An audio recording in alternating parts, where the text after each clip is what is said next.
Ladies and gentlemen, hello and welcome along to another review episode from landpowertv.com. This time it is all about this little beast, which is the Kubota KTH 4815-2 compact telehandler. Let's get stuck in.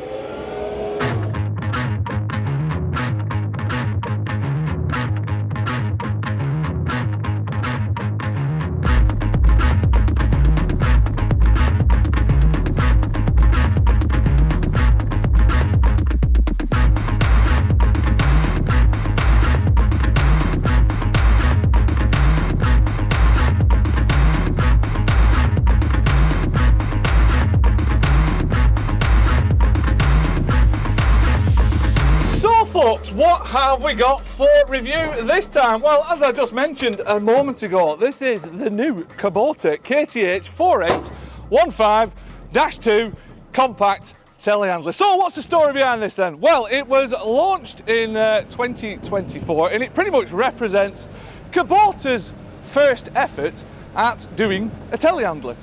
This is all thanks to a technical partnership with Dutch company Giant. So basically they've pooled their resources, put their heads together, and they've come up with this. So this is Kubota's, like I say, its first telehandler. Now, in terms of, well, what it can do, headline figures. Come round here, boss, let's have a look. Right, so the alphabetic spaghetti on the side, it does make sense, trust me. KTH, right, Kubota telehandler, we've got that one. 4.8 metres reach to the top, and 1.5 tonnes lift capacity.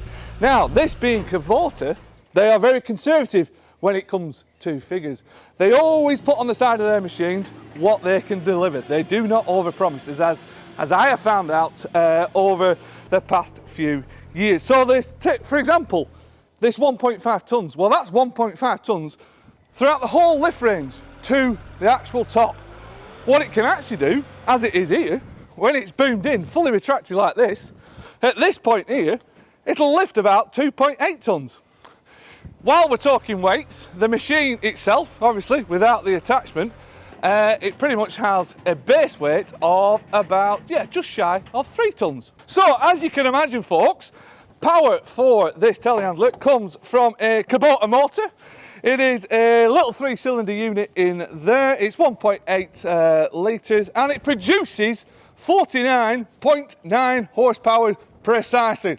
That is married to a 2-range hydrostatic transmission. Top speed is 25k, lower range tops out, I think it's about 7 kph, but we'll find out way more about that as we go on with the review. Now, the important bit with this telehandler, obviously, it's compact. It's designed for getting in and out of tight spaces, which again, we'll discuss more of that as we go on. But the crucial dimensions to the outside of the tyres, it is only 1.6 metres wide, and then to the top of the cab, it is just under 2 metres tall. So that is what we have for review, ladies and gentlemen. Massive thank you to PV Dobson for supplying the machine and all the guys from Kubota for making it happen. As ever, if you are watching this on one of our social media channels, unfortunately for you guys, this little teaser video is going to run out. But fear not, as ever, head on over to that landpowertv.com where you can watch the episodes in full. There's no adverts getting in the way or interrupting your experience, and we've got a load of specs on there as well, so you can really check this machine out. Also, while I'm at it, massive thank you to the sponsors. They're all down here. If you can go check their services out and or products, that would be absolutely awesome. So then, on with the show. As ever, we've got lots coming up for you. There's always loads of mucking out to do round here. So we've got that to get stuck into. We'll be going through all the usual bits and pieces in the review. The cab and the controls, the engine and transmission, the hydraulics and handling. So all that coming up, stick around.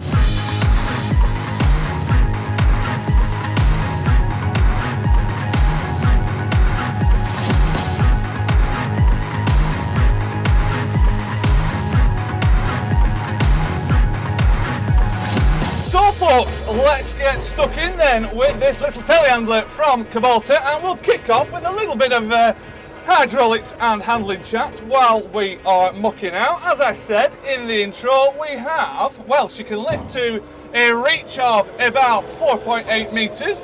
We've got a lift capacity all the way to the top of 1.5 tonnes, and as the boom is close in, like it is there, we can lift approximately, I think it's about 2.7 tonnes or something thereabouts. We've also got an operating weight of just shy of 3 tonnes. Obviously that is without the attachment on the front of this machine. So what does all that mean in terms of what this little thing can do in terms of its handling capabilities? Well, that's what we're going to find out in this next few minutes.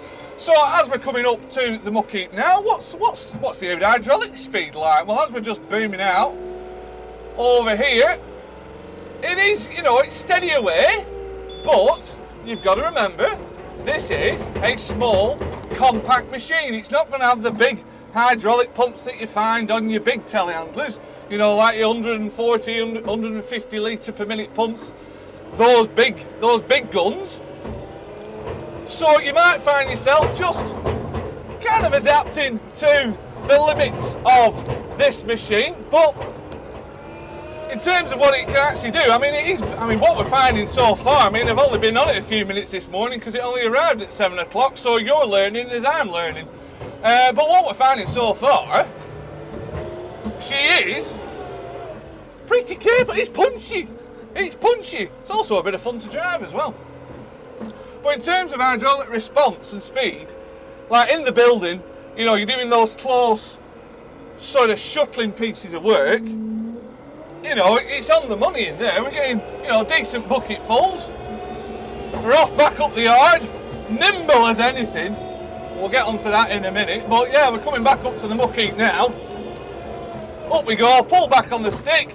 We're not waiting for it there, but as we do two functions at once, as in, i.e. lifting and booming out, that's where, yeah, you're gonna have to wait a little bit. Just let it do its thing like we are doing now.